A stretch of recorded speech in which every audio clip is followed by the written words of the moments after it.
Jono, round one is wrapped up. We're heading into round two. First question I have for you. How do you feel after tipping against your team and then they go on to win? Do you know, Cam, in the tipping comp that I firstly, good morning to you over there in Spain. It was only myself and my good mate that tipped Frio out of all our footy tipping group, and we're both mad Geelong supporters. But I suppose we'll give up the tip considering the way the Cats came back in that game. We'll talk about that shortly, but yeah, I don't feel well about it. All right, let's get into the review of round one, and then we'll focus a little bit of time on that. The Blues narrow winners over the Tigers. Yeah, 4 points in the end, but Richmond really should have won that game. Tom Lynch, the big key forward for the Tigers, kicked 2 goals, seven, would you believe, and missed goals that normally he would kick with his eyes closed. He also gave away five free kicks, including one when a teammate was having a set shot for goal. So he's quite undisciplined in that regard. And in the end, he was probably the difference between the Tigers getting the 4 points and not. Hawks had a strong win over Essendon.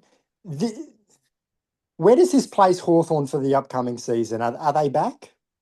Yeah, I think they're back. Like they were defeated by the Giants in round one, and they're fast and they've got some quality out there on the paddock. Essendon, mind you, they might be looking or staring down the barrel at another long season. 62 points was the margin. The Bombers were competitive in the first quarter, but after that, Hawthorn took over and the veteran forward Jack Gunston kicked five and the little wizard kicked four. Um, and the Hawks are too strong in the end. But they've got a big game tonight, which we'll talk about shortly. But yeah, no, they'll be thereabouts, Cam. It feels like the Bombers this off field dramas from about a decade ago has really set them up for just a decade of They've misery for their fans, hasn't it? they have not recovered since the drug saga, which was around about 10 years ago. Um, yeah, and it's a long running joke of it, how many days it's been since Essendon has actually won a final, and I think it's up to 7,800 and something or other days since they won a final. So the football community is loves the little joke that we have on the side with that one. Yeah, they certainly are one of the bigger clubs in the games. How about this one? Western Bulldogs 134 over GWS 53. Did you expect this game to be that big of a margin? No, and at one point, Cam, it looked like it was going to be over 100 points, and I was actually at the Cats, and it was on the Cats game, and it was on a TV in one of the rooms, and we could see the score, and we thought this could blow out to over 100 points here, but the Giants fought back towards the end. But yeah, the Dogs are looking sharp. That's good. That's good for Doggies fans. That's great to see them having a good win there. Now, let's talk about this Geelong Cats Fremantle game. The Geelong Cats, they ended up 16-14, 110 over the Fremantle Dockers 14-16, 100. Were you at this game?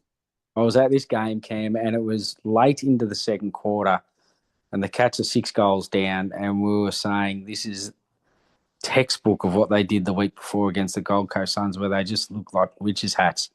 And the Fremantle, to their credit, made Geelong look silly, and they dominated all over the park. And particularly when they got the ball on the outside, they were really fast and crisp with their ball movement. And the Cats had no answers until all of a sudden they kicked a couple of late goals before half time. They came out after half time, and it was a totally different team. And we were sitting there thinking to ourselves, this actually looks like Geelong, which is we hadn't seen for the 6 quarters prior. So, well, you could add the 4 quarters in the grand final as well. But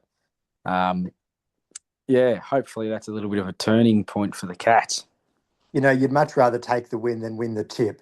But I have my own personal rule. I don't tip against my teams because I hate when I tip against my team and then they end up winning. I feel like I've betrayed them. Yeah, I felt cheated in the end. Anyway, you got the win there. New South Wales versus Queensland. Sydney Swans 104, the Lions 60. That's a big win down there at the SCG. Oh, I love how you brought in the rugby analogy there with Queensland v New South. Yeah, good win for the Swans. They're looking good, the Swannies. We'll talk about their game tonight against Hawthorn shortly. But the Lions, I suppose, is more of a talking point. They're 0-2.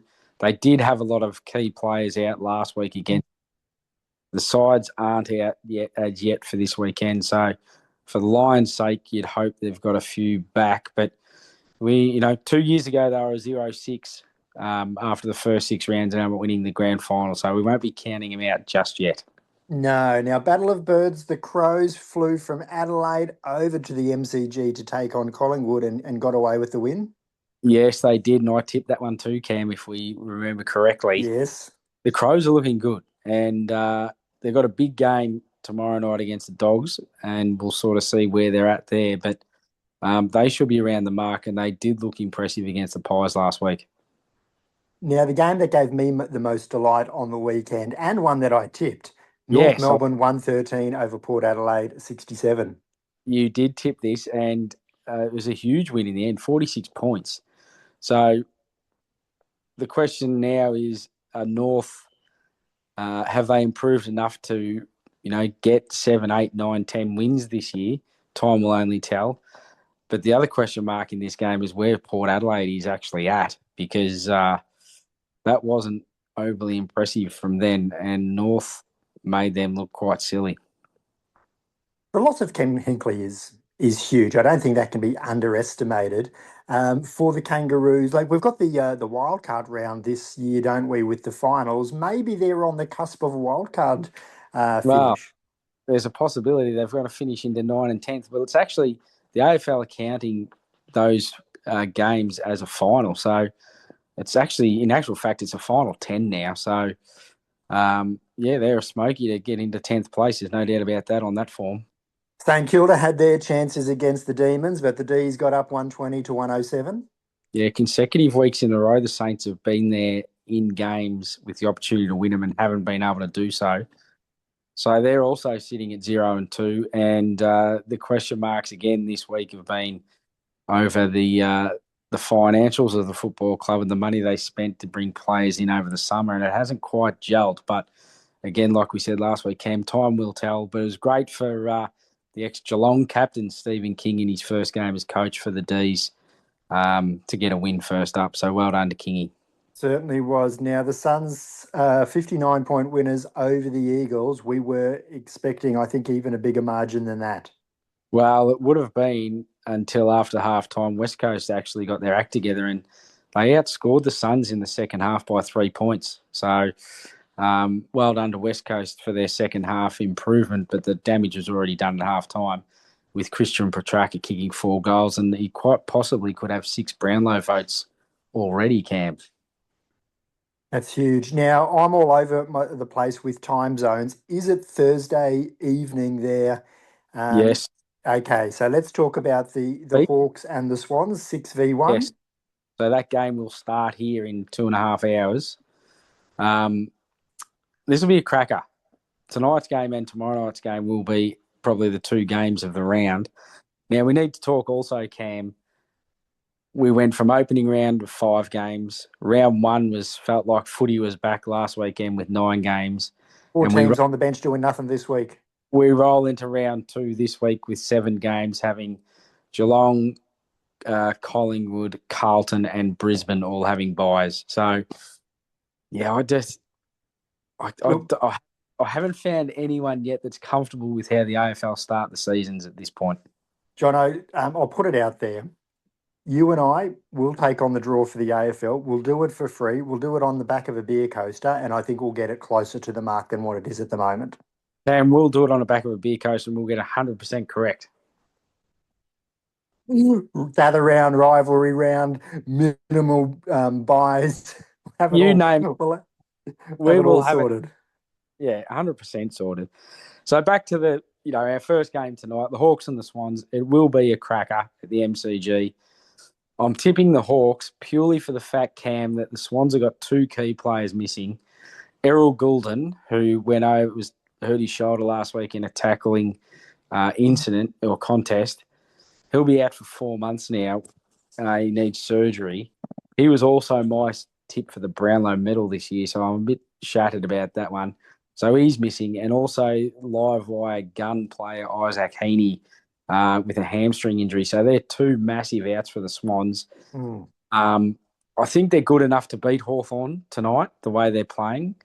But just missing those two blokes, I'm just going to have the Hawks in front. Yeah, it's 6v1. Hawks will go in as favourites. It's at the G. I'm going to tip the upset with the Swans raiding the Hawks down there.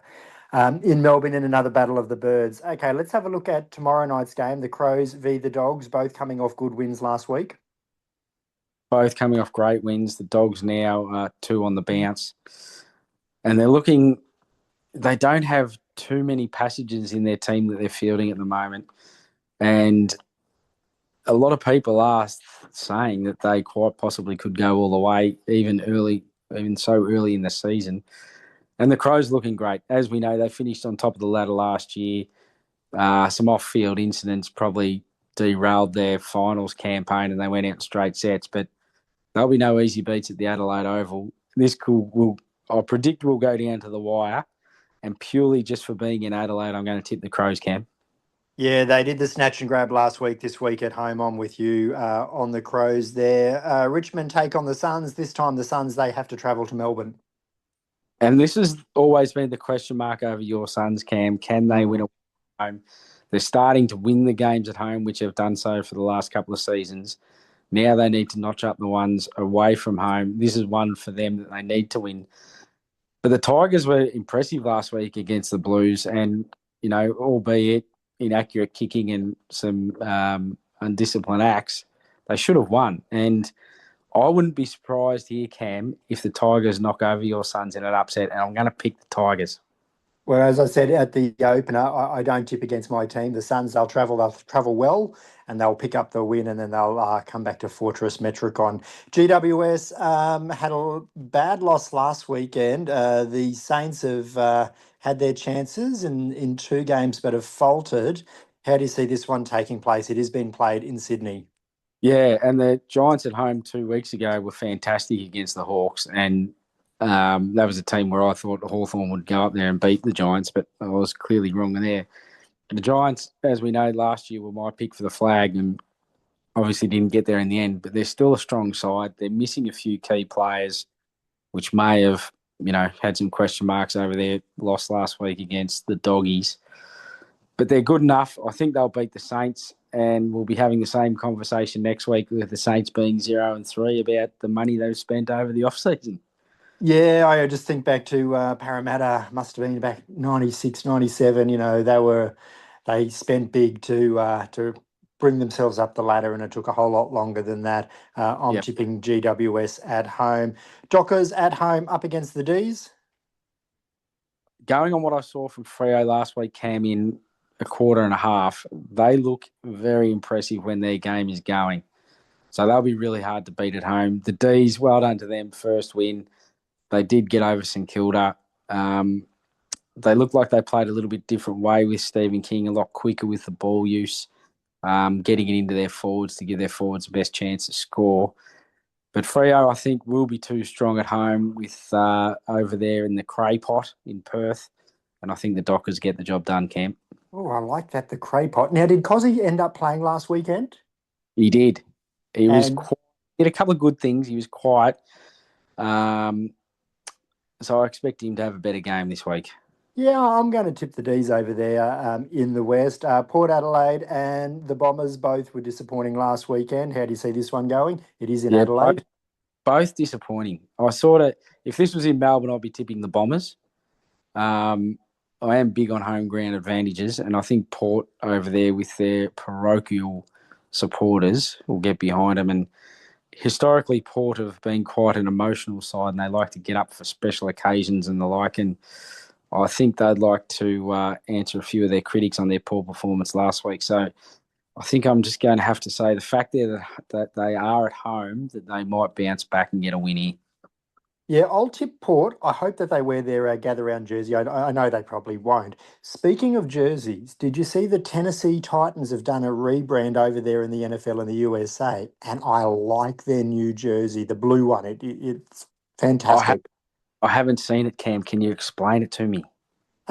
It's red, white, and blue. So Yes. there's American feel there, but the blue is what we would call a sky blue. They've redone the logo. They've got rid of the flames that sort of go off to the side, and I suppose they're just focusing more on the T.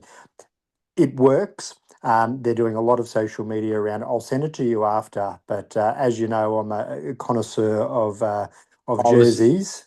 I was just about to throw that in, and I was going to say if it's one that you like, it must be an absolute ripper.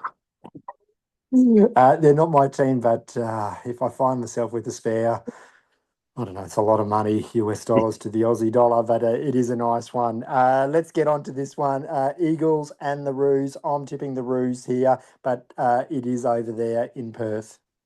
Yeah, when I first looked at this one, Cam, I thought, yeah, North clearly on what they did last week, but then West Coast beat the Gold Coast for the second half last weekend. So if they can take that form in that they discovered in that second half over there, this game is a home game for West Coast, but it's played in Bunbury, so Right. which is I think it was an hour and a half south of Perth. So it's not quite a home game, but it's they're not flying over for 4 hours. But yeah, toss of the coin this one, Cam. You'd have to say North on what they did last week, but I wouldn't be surprised if West Coast get a win. I suppose the positive thing about the Eagles' performance last week is it was the second half. It wasn't the first half. It's not like they came out full of Yeah, emotion, came out strong and faded away. They actually correct. found something when they were under pressure and improved. And that's a far more positive sign than the fade away.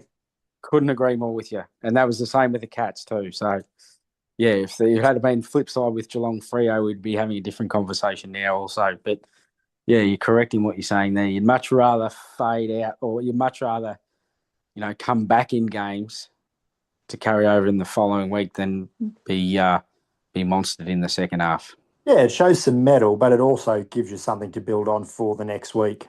Correct. Let's you already mentioned this, but on the bench for the week, sitting on the pine, is the Lions, the Blues, the Magpies, and your Cats. Yes. Just doesn't sit well.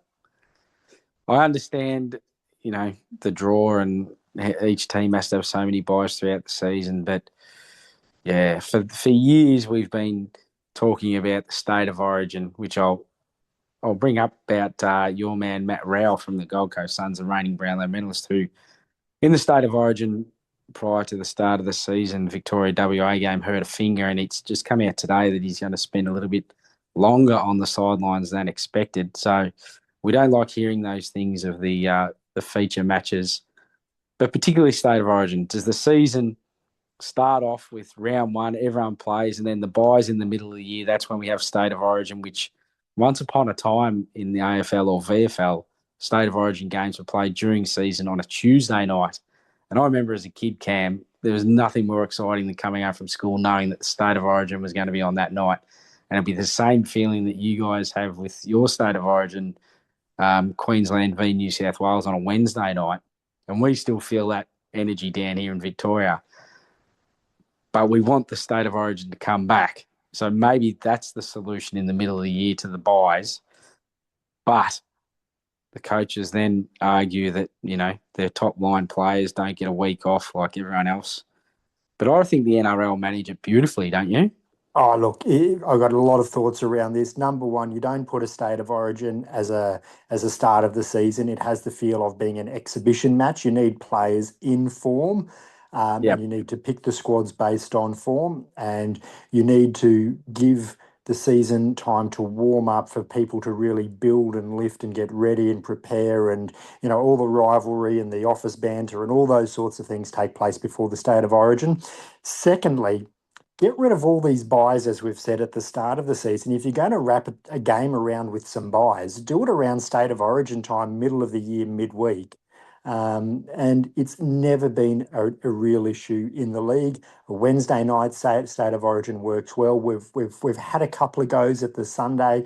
We don't like it. We bring it back to the Wednesday midweek. We do wrap a few buys around some teams play, and we just Yes. manage the selections. We play 3 state of origin, so usually everyone gets a bye during state of origin at some point. Some teams might Yep. end up with 2, but it's just Yeah, it, it's it, it, managed, it just and feels gimmicky playing a state of origin it is. before a ball is even kicked for the start of the season. It just feels like exhibition match to the power of 10. It's just Yeah, and I yes. think for the with in Australian rules footy, you know, the VFL started uh,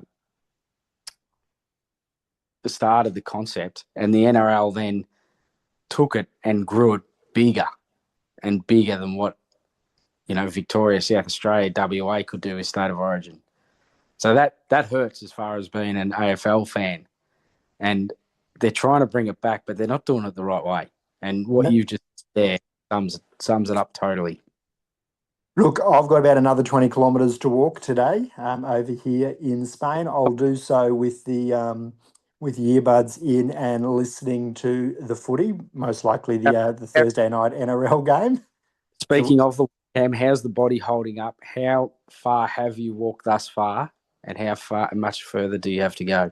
about a third of the way is done. We've done 284 kilometres. Wowee. Yeah, so body's holding up well. Just coming off the back of a rest day yesterday. And then we come into, it's almost like footy match scheduling. We're coming into 9 hard slog days of Yeah. 20 plus kilometres before our next rest day in Leon. What does a rest day look for you? What does it look like a rest day? A rest day, I'm not good at sleeping in, but just getting up, grabbing something to eat. You know, you kind of want to explore the city you're in, but you want to sort of minimize the steps that you're taking. I bet. Drink a lot of a lot of fluids and just get yourself do a lot of washing as well. Get the washing sorted as well because you're sort of wearing one and washing one. Just trying to get it all sorted, but you know, psychologically, the rest days is something you look forward to.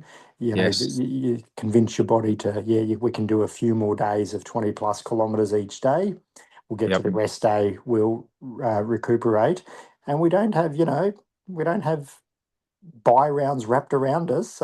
We just got a couple of rest days. I think we're going to have 3 rest days in the walk. How are you feeling this morning after your rest day?